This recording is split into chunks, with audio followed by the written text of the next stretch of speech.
그녀가 제 귀에 속삭였어요. 아저씨, 진짜 멋있어요. 나이는 숫자일 뿐이에요. 오빠, 진짜 좋아요. 더 사랑해줘요. 하지만 2년 후 알게 된 충격적 진실은 철수 할아버지 집 명의 이전은 언제 받을 수 있어? 안녕하세요. 저는 김철수이고 올해 63세입니다. 2년 전 아내를 암으로 떠나보내고 혼자 살고 있어요. 오늘 여러분께 들려드릴 이야기는 제가 45세 여성에게 2년간 속아 넘어간 충격적인 실화입니다. 이 이야기를 끝까지 들으시면 여러분도 믿기 어려운 운명적 반전을 만나실 수 있어요. 그리고 시작 전에 좋아요 버튼 꾹 눌러주세요. 제 인생에서 가장 암울했던 시기부터 말씀드릴게요. 아내 명의가 암 판정을 받은 건 2022년 봄이었어요. 갑작스럽게 찾아온 췌장암이었죠. 의사는 6개월이라고 했는데 명의는 4개월 만에 제 곁을 떠났어요. 38년을 함께 산 아내가 떠나고 나니 정말 막막했어요. 아침에 눈을 뜨면 무엇부터 해야 할지 모르겠더라고요. 명의가 해주던 밥도 스스로 차려 먹어야 하고 빨래도 혼자 해야 하고 모든 게 서툴렀어요. 더 큰 문제는 경제적인 부분이었어요. 아내 병원비로 적금을 다 털었고 국민연금 80만 원으로는 월세 45만 원 내고 나면 35만 원밖에 남지 않았어요. 그래서 어쩔 수 없이 폐지를 줍기 시작했어요. 처음에는 부끄러웠어요. 평생 성실하게 살아온 사람이 늙어서 폐지를 줍게 되다니. 하지만 하루에 12,000원에서 15,000원 정도는 벌 수 있었어요. 한 달이면 40만 원 정도죠. 그래도 누구에게 돈 벌리고 싶지는 않았거든요. 아들 둘이 있긴 하지만 둘 다 결혼해서 자기 생활하기도 바쁘고 특히 큰아들은 사업이 어려워서 오히려 제가 도와줘야 할 상황이었어요. 작은 아들은 미국에 살고 있고요. 그러니까 완전히 혼자였던 거죠. 그런데 혼자 사는 게 생각보다 쉽지 않더라고요. 특히 밤이 문제였어요. 명의와 함께 있을 때는 몰랐는데 혼자 누워 있으면 온갖 생각이 다 들더라고요. 그런 생각 중에 하나가 좀 부끄럽지만 솔직히 말씀드릴게요. 남자로서의 욕구 말이에요. 명의가 아프기 전까지는 한 달에 두세 번 정도는 애정의 위를 가졌거든요. 그런데 갑자기 혼자가 되니까 그런 부분도 막막하더라고요. 이런 감정을 느끼면 안 된다는 걸 머리로는 알고 있었지만 억누를 수가 없었어요.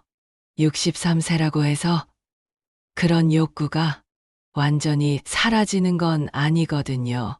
오히려 더 간절해지는 것 같기도 하고요. 그러던 중 2023년 10월 어느 날이었어요.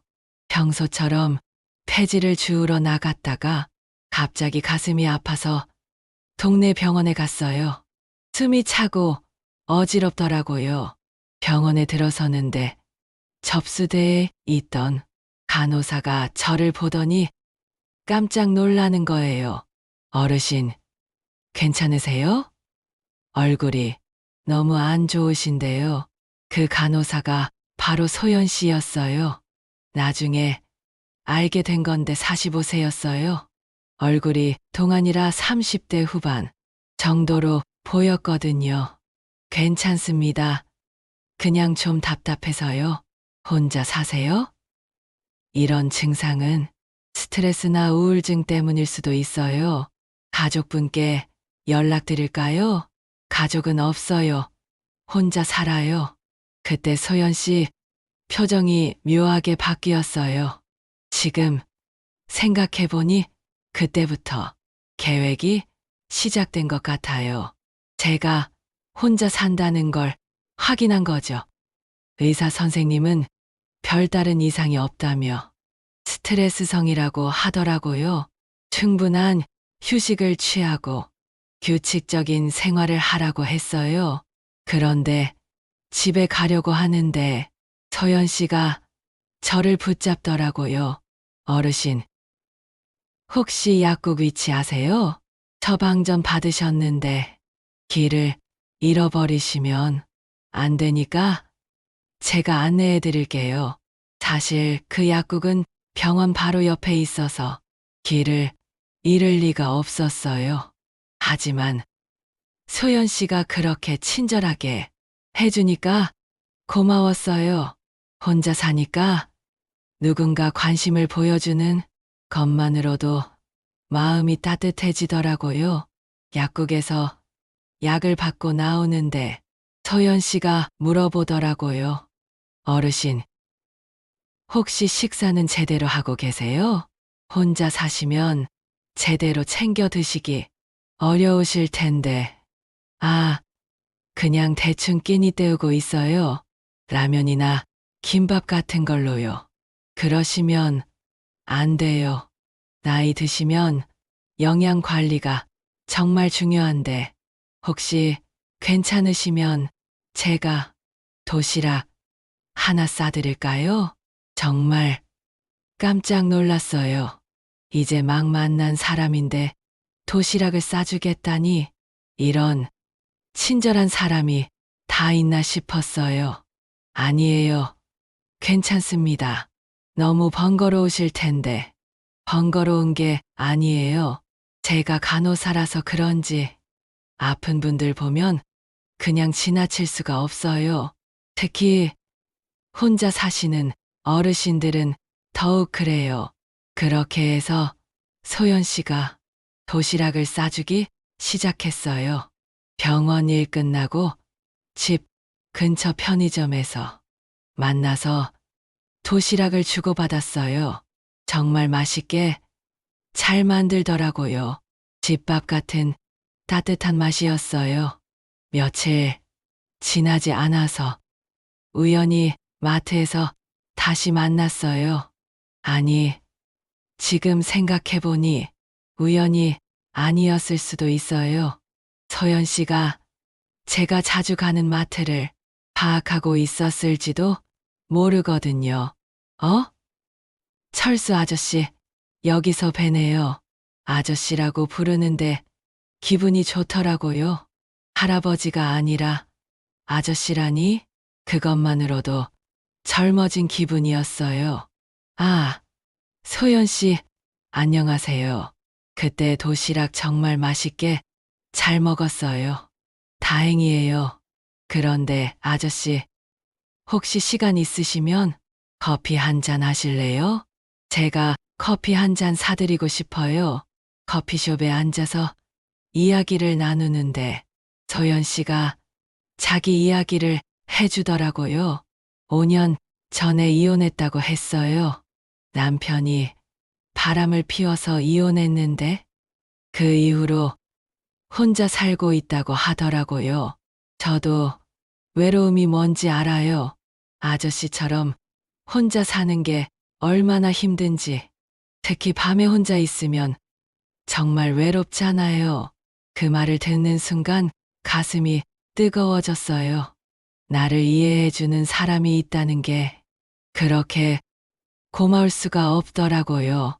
나이 차이가 있긴 하지만 저도 인간이잖아요. 그냥 혼자 있기엔 너무 외로워요. 서연 씨가 그렇게 말하면서 제 손을 살짝 만지더라고요. 그 순간 정말 죽어도 좋을 만큼 행복했습니다. 온몸에 전기가 흐르는 것 같았어요. 얼굴이 화끈거렸고요. 아저씨도 혼자 계시니까 서로 의지하면서 살면 안 될까요? 그 말을 듣고 심장이 터질 듯이 뛰었어요. 이게 정말 현실인가 싶었어요. 45세의 젊고 예쁜 여자가 63세의 저에게 이런 말을 하다니 저는 좋지만 서연 씨가 후회하지 않을까요? 후회요. 왜 후회해요? 나이는 숫자일 뿐이에요. 중요한 건 마음이잖아요. 그렇게 해서 소연 씨와 교제를 시작했어요. 처음에는 정말 조심스러웠어요. 이런 일이 저에게 일어날 줄은 꿈에도 몰랐거든요. 소연 씨는 원룸에서 혼자 살고 있었어요. 가끔 거기에 놀러 가면 정말 맛있는 음식을 해주고 제가 좋아하는 드라마도 함께 봐주고 명희와 함께 있을 때와는 또 다른 행복이었어요. 그런데 한 가지 부담스러운 게 있었어요. 서연 씨가 애정행위를 많이 원했거든요. 만날 때마다 그런 분위기로 만들더라고요. 저야 뭐 좋긴 했지만 63세의 몸으로는 좀 버거웠어요. 아저씨, 우리 진짜 사랑하는 거 맞죠? 그럼요. 당연하죠. 그럼 좀 더 자주 만나요. 저는 아저씨가 너무 좋아요. 솔직히 처음에는 기분이 좋았어요. 내가 이 나이에도 여자에게 매력적으로 보일 수 있구나 하는 생각이 들었거든요. 하지만 시간이 지날수록 몸이 힘들었어요. 관절도 아프고 혈압도 오르더라고요. 그런데 소연 씨한테 그런 얘기를 하면 실망할까 봐 말을 못 하겠더라고요.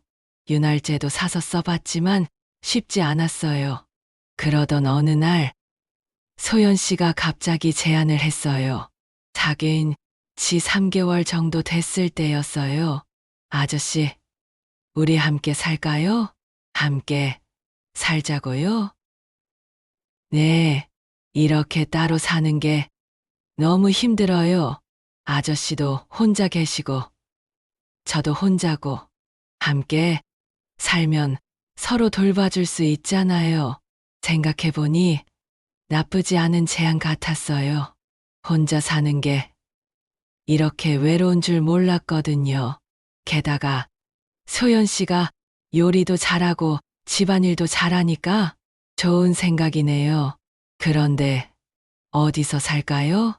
제 원룸은 너무 좁으니까 아저씨 집이 괜찮을 것 같아요. 투룸이시잖아요. 그럼 소연 씨가 제 집으로 오시겠다는 건가요? 네, 괜찮으시면요. 정말 기뻤어요. 이제 더 이상 혼자가 아니구나 하는 생각이 들었어요. 그런데 소연 씨가 한 가지 더 말하더라고요. 그런데 아저씨, 제가 병원 출퇴근하는 게 좀 힘들어요. 버스로 1시간 넘게 걸리거든요. 혹시 차가 있으면 좋겠는데. 차요? 네, 중고차라도 괜찮아요. 제가 운전은 할 수 있거든요. 사실 차를 살 여유는 없었어요. 하지만 소연 씨가 저와 함께 살겠다고 하는데 그 정도는 해줘야 하지 않나 싶었어요. 알겠어요. 차를 알아볼게요. 은행에 가서 적금을 해약했어요. 명의 장례비 내고 남은 마지막 적금 1200만 원이었어요. 노후 자금으로 아껴두려고 했던 돈이었지만 사랑하는 사람을 위해서라면 아깝지 않다고 생각했어요. 중고차 매장에 가서 1000만 원짜리 소형차를 샀어요. 소연 씨가 정말 좋아하더라고요. 아저씨, 정말 고마워요. 제가 이렇게 좋은 분을 만날 줄이야. 그때는 정말 행복했어요. 소연 씨가 제 집으로 이사 와서 함께 살기 시작했어요. 아침에 일어나면 따뜻한 밥이 있고, 밤에 들어오면 불 켜진 집이 기다리고 있고, 정말 오랜만에 느끼는 가정의 따뜻함이었어요. 하지만 얼마 지나지 않아서 문제가 생기기 시작했어요. 소연 씨가 생활비 이야기를 꺼낸 거예요. 아저씨, 제가 여기서 살면서 생활비를 좀 드려야 할 것 같아요. 생활비요? 괜찮아요. 제가 할게요. 아니에요. 저도 일하고 있는데 생활비 정도는 내야죠. 한 달에 50만 원 정도면 될 것 같은데 50만 원이라니 제 연금이 80만 원인데 50만 원을 내면 30만 원밖에 안 남는 거예요. 월세 45만 원은 어떻게 내라는 거죠? 50만 원은 좀 제 연금이 많지 않아서요. 그럼 30만 원만요. 그 정도는 해주실 수 있죠? 사랑하니까 이해해 주실 거죠? 어쩔 수 없이 그러겠다고 했어요. 사랑하는 사람이니까요. 하지만 생활이 더 빠듯해졌어요. 폐지 줍는 시간도 늘려야 했고요. 그런데 더 큰 문제가 있었어요. 서연 씨가 매일 밤 애정행위를 요구하는 거예요. 아저씨, 우리 진짜 사랑하는 거 맞죠? 그럼 매일 밤 사랑해 주세요. 처음에는 좋았어요. 이런 젊은 여자가 저를 원한다는 게 믿어지지 않았거든요. 하지만 매일 밤은 너무 부담스러웠어요. 제 나이에 매일 애정행위를 갖는다는 건 정말 힘든 일이었어요. 몸도 아프고 혈압도 오르고. 하지만 소연 씨가 실망할까봐 말을 못 하겠더라고요. 아저씨가 저를 사랑한다면 이 정도는 해주실 수 있죠? 그렇게 말하면서 제게 매달리는 서연 씨를 보면 거절할 수가 없었어요. 사랑이라는 이름으로 포장되어 있었지만 지금 생각해보니 그게 다 계산된 행동이었던 것 같아요. 동네 사람들 시선도 부담스러웠어요. 나이 많은 남자가 젊은 여자와 산다고 두근거리는 소리가 들리더라고요. 철수 씨, 요즘 젊은 여자랑 다닌다면서? 조심해요. 요즘 나이 많은 남자들 노리는 여자들 많다던데. 동네 할머니가 그렇게 말하더라고요. 그런 게 아니에요. 진짜 사랑하는 사이라고요. 사랑? 나이 차이가 18살인데 혹시 돈 달라고 하지 않아요? 그 말을 듣고 가슴이 뜨끔했어요. 생활비도 받고 있고 차도 사줬으니까요. 하지만 그건 사랑하니까 당연한 거라고 생각했어요. 그런데 시간이 지날수록 소연 씨의 요구가 점점 늘어났어요. 처음에는 30만 원이었는데 어느새 50만 원이 되었고, 그 다음엔 70만 원까지 요구하더라고요. 아저씨, 제가 병원에서 일하는데 동료들이 명품 가방 들고 다니고 그러거든요. 저만 초라하게 보이니까 좀 그래요. 명품 가방이요? 그건 너무 비싸지 않나요? 아니에요. 중고로 사면 50만 원 정도면 돼요. 한 번만 사주시면 안 될까요? 사실 50만 원은 제게 큰 돈이었어요. 하지만 소연 씨가 그렇게 간절하게 부탁하니까 거절할 수가 없었어요. 폐지 줍는 걸 더 열심히 해서 돈을 모았어요. 그런데 명품 가방을 사준 다음부터는 옷, 화장품, 구두 요구하는 게 끝이 없었어요. 그때마다 사랑하니까 이해해 주시죠? 라고 하면서 매달리더라고요. 제 건강도 점점 나빠졌어요. 매일 밤 애정행위를 요구하니까 몸이 견디기 어려웠어요. 혈압도 올랐고 심장도 이상했어요. 가슴이 답답하고 숨이 차는 일이 자주 생겼어요. 어느 날은 정말 심해서 응급실에 갔어요. 의사가 과로와 스트레스가 심각하다고 하더라고요. 나이를 생각해서 무리하지 마세요. 이런 상태가 계속되면 큰일 날 수 있어요. 그런데 소연 씨는 제가 아프다는 말을 들어도 별로 걱정하는 기색이 없었어요. 오히려 이상한 제안을 하더라고요. 아저씨가 아프시니까 좀 더 안정적인 생활을 해야 할 것 같아요. 이 집을 팔아서 제 명의로 좀 더 좋은 집을 사는 게 어떨까요? 집을 팔아서요? 그럼 제가 어디서 살아요? 같이 살잖아요. 그런데 명의는 제가 하는 게 좋을 것 같아요. 만약 아저씨가 더 아프시거나 그런 일이 생기면 복잡해지잖아요. 그 말을 듣고 뭔가 이상하다는 생각이 들었어요. 왜 갑자기 진명의 이야기를 하는 걸까? 하지만 사랑하는 사람이니까 의심하면 안 된다고 생각했어요. 그건 좀, 집은 제가 평생 모은 돈으로 산 건데, 그럼 우리 관계를 다시 생각해 봐야겠네요.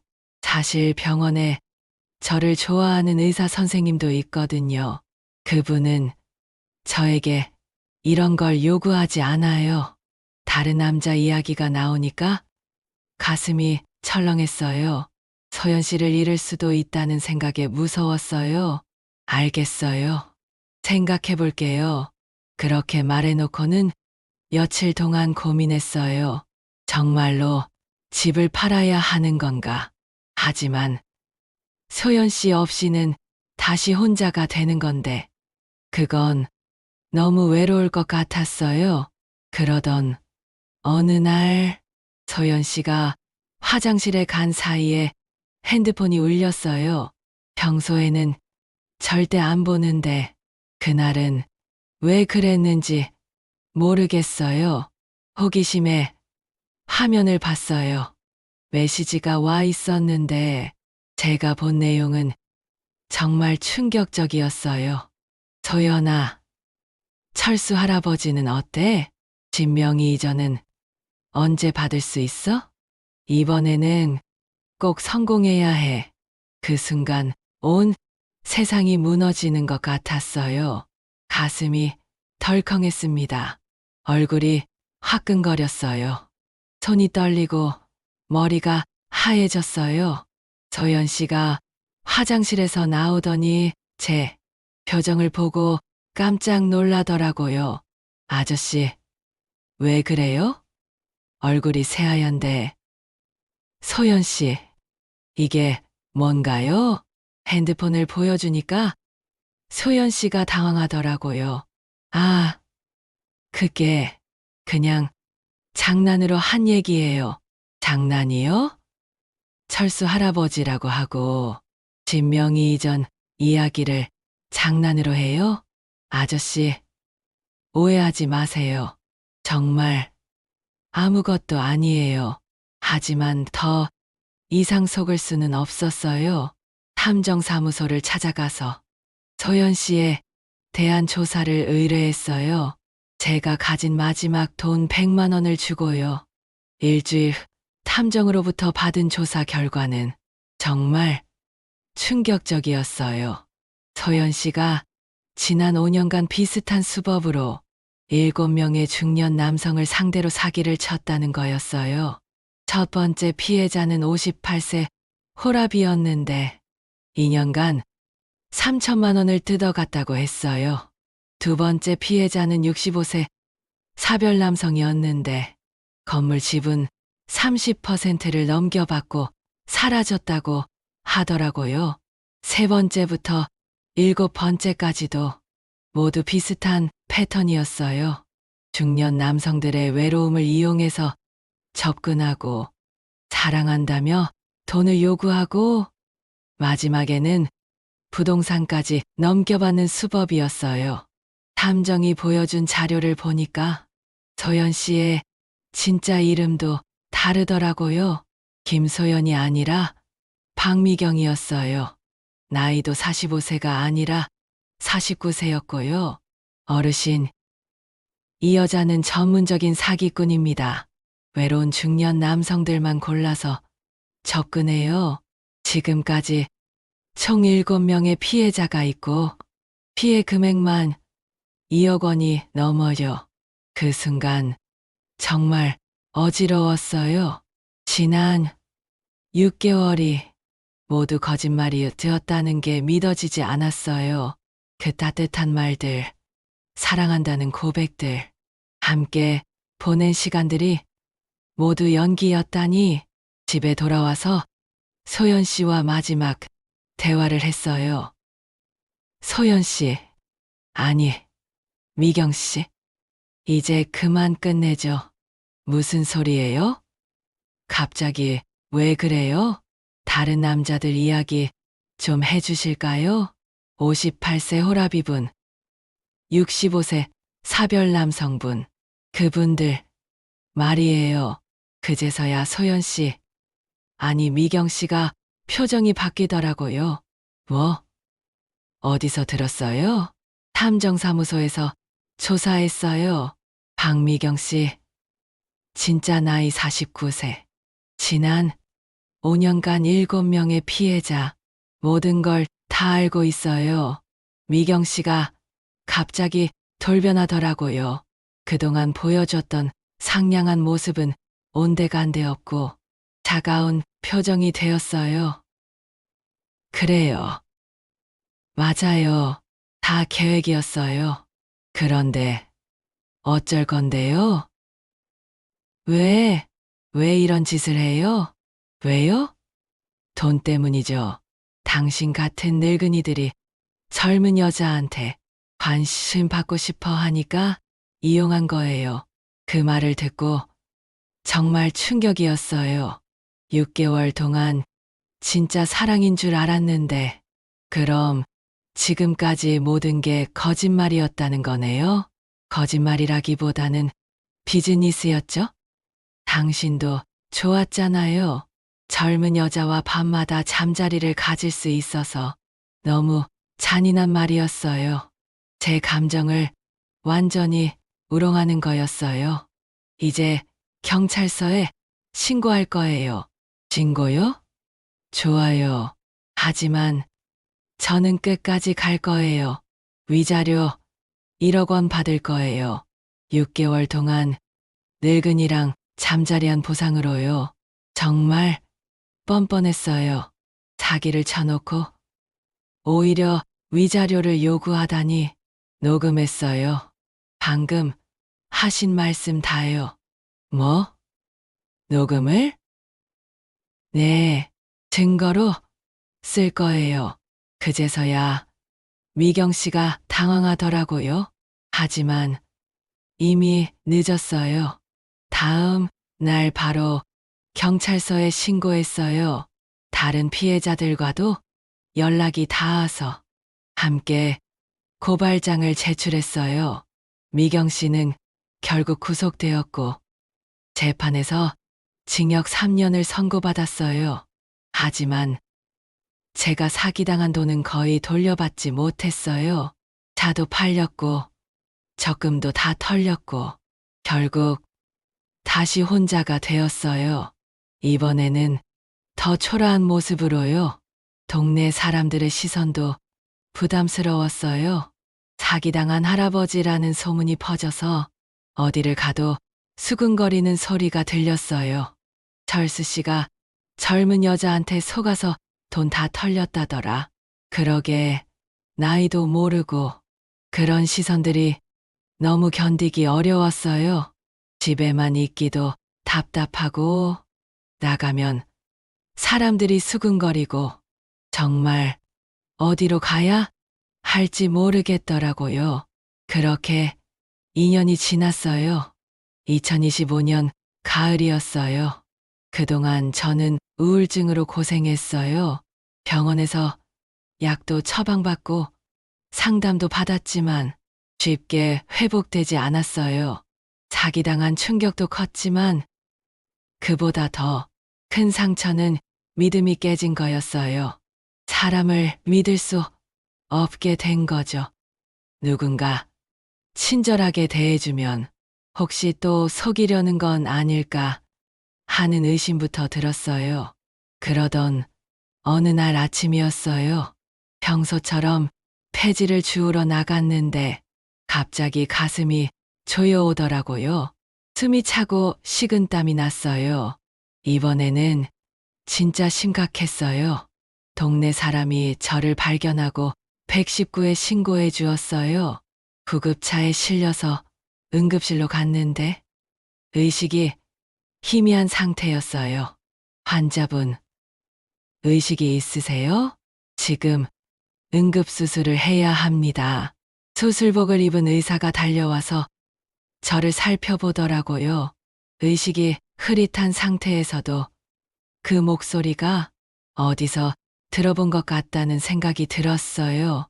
수술대에 누워서 의사 얼굴을 보는 순간 정말 깜짝 놀랐어요. 믿을 수 없었거든요.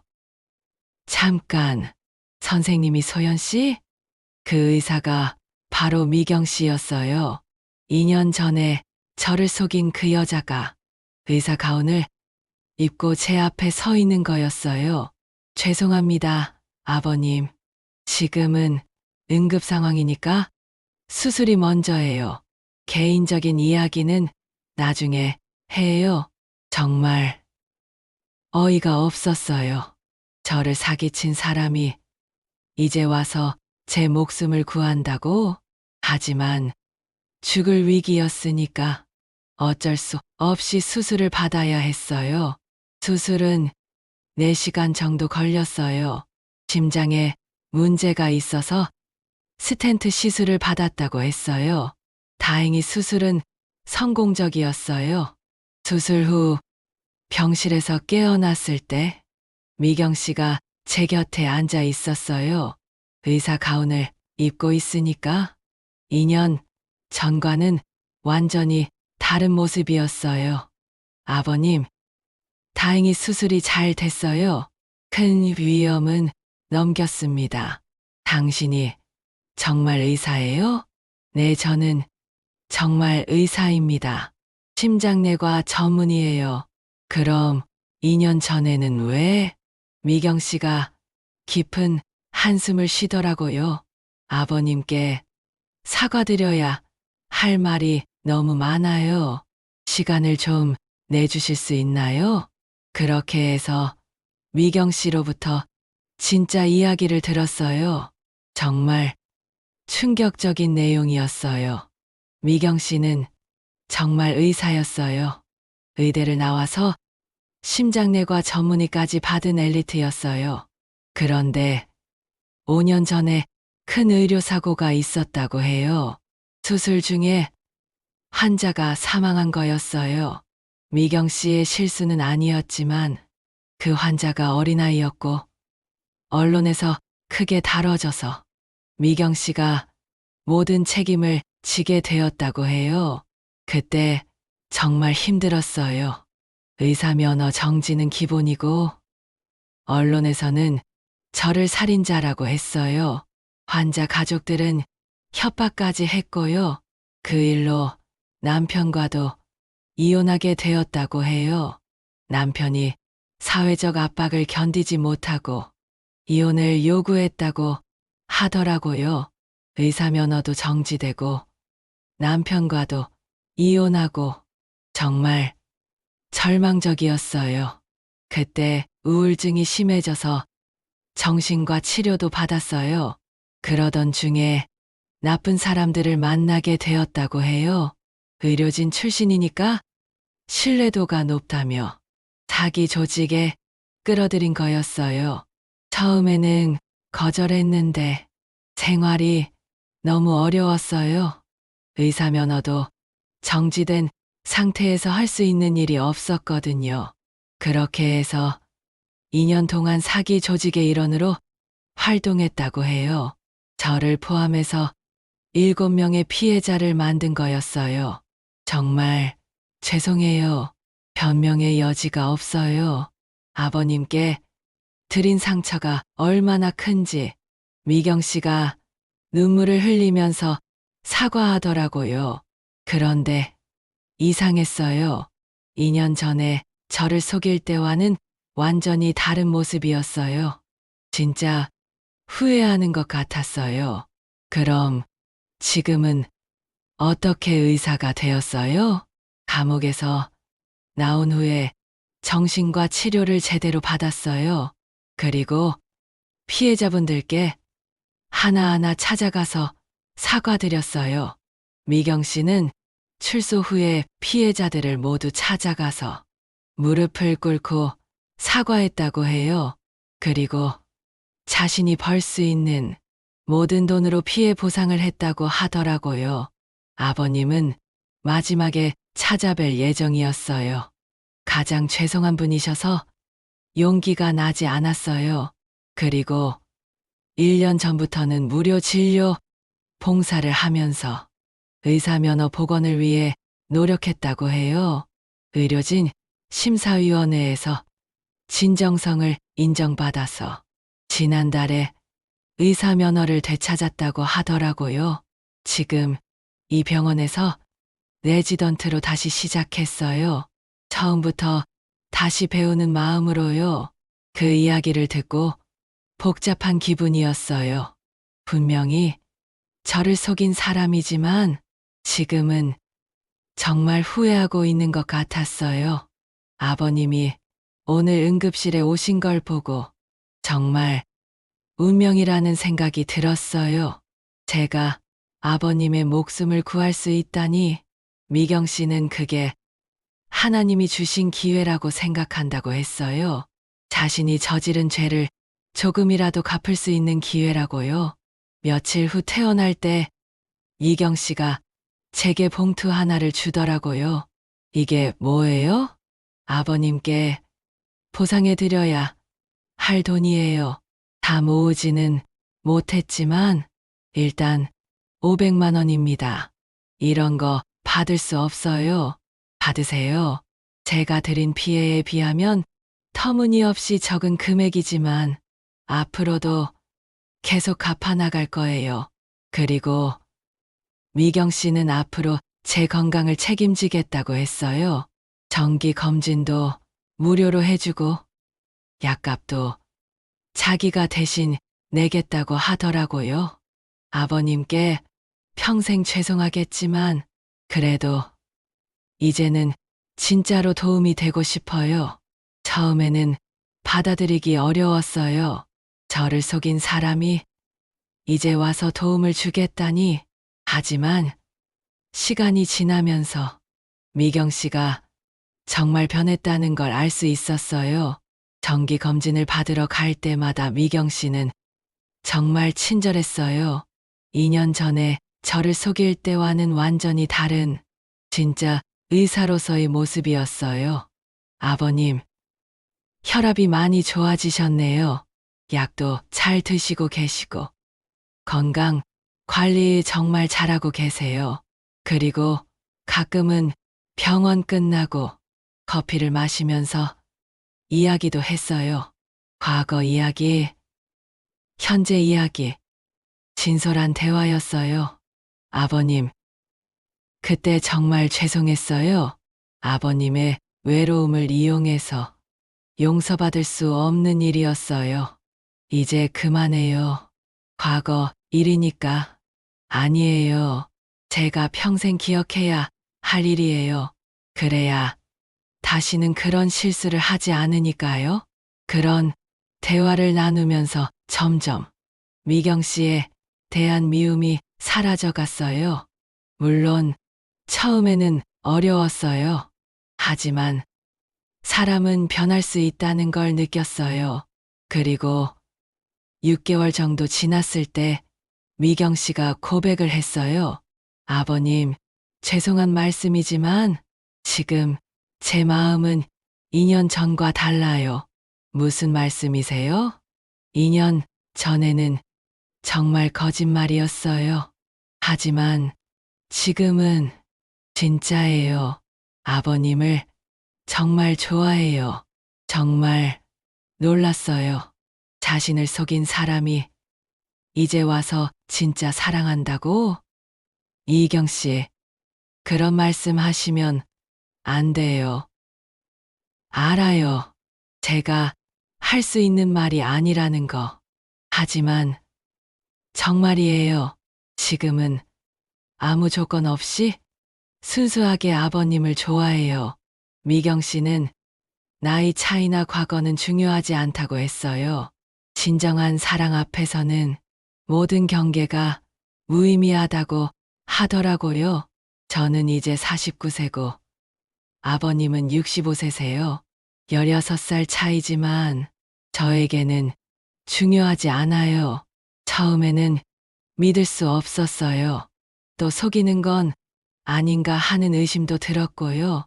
하지만 미경 씨의 행동을 보면서 점점 믿게 되었어요. 미경 씨는 정말 아무것도 요구하지 않았어요. 돈도 안 받고 선물도 안 받고 오히려 자기가 계속 주기만 했어요. 아버님, 이거 드세요. 건강에 좋은 영양제예요. 이런 거 받을 수 없어요. 받으세요. 제가 아버님께 해드릴 수 있는 일이 이것밖에 없어요. 그리고 미경 씨는 제게 무리한 요구도 하지 않았어요. 2년 전에는 매일 밤 애정행위를 요구했지만 지금은 제 건강을 먼저 생각해 주었어요. 아버님, 무리하시면 안 돼요. 건강이 우선이에요. 정말 180도 달라진 모습이었어요. 그렇게 1년을 더 지내면서 저도 점점 마음이 열렸어요. 이경 씨, 저도 이상해요. 분명히 저를 속인 사람인데 미워할 수가 없어요. 아버님, 오히려 고마워요. 덕분에 건강도 좋아졌고 외롭지도 않고 그렇게 해서 저희는 다시 교제를 시작했어요. 이번에는 정말로요. 과거의 상처는 있지만 그것보다 더 큰 사랑이 생겼어요. 미경 씨는 지금 전문의 시험을 다시 준비하고 있어요. 그리고 주말에는 무료 진료 봉사도 계속하고 있고요. 아버님, 저는 평생 속죄하는 마음으로 살 거예요. 하지만 그와 동시에 아버님을 진심으로 사랑할 거예요. 지금 저희는 함께 살고 있습니다. 이번에는 모든 게 투명해요.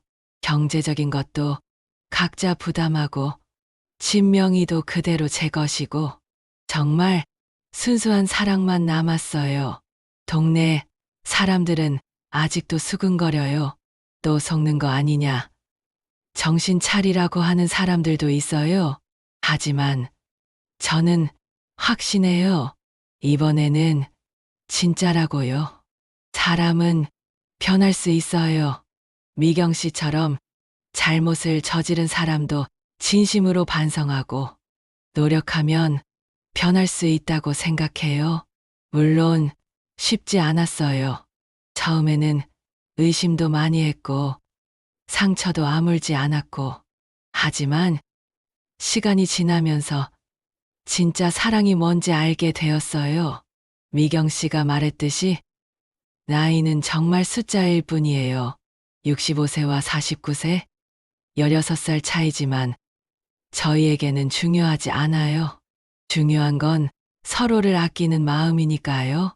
그리고 과거의 상처도 완전히 잊을 수는 없지만 그것이 천재의 행복을 방해하지는 않아요.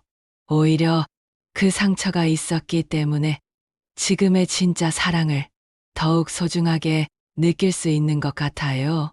혹시 나이 때문에, 과거의 상처 때문에 사랑을 포기하고 계신 분이 있다면 저는 63세에, 아니 이제 65세에 진짜 사랑을 만났어요.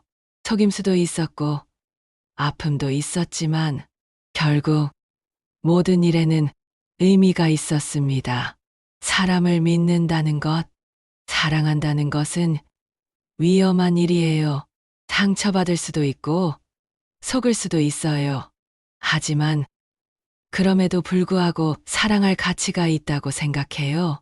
진정한 사랑은 나이나 과거를 뛰어넘으니까요. 그리고 때로는 가장 어두운 순간에서 가장 밝은 빛이 나오기도 하니까요. 저는 이제 매일이 행복해요. 아침에 눈을 뜨면 미경 씨가 만들어준 따뜻한 아침 식사가 기다리고 있고, 저녁에는 함께 드라마를 보면서 웃을 수 있어요. 2년 전에 사귀는 분명히 나쁜 일이었지만 그 일이 없었다면 지금의 행복도 없었을 거예요. 정말 모든 일에는 의미가 있는 것 같아요. 여러분도 포기하지 마세요. 나이가 많다고 과거에 상처가 있다고 해서 행복을 포기할 필요는 없어요.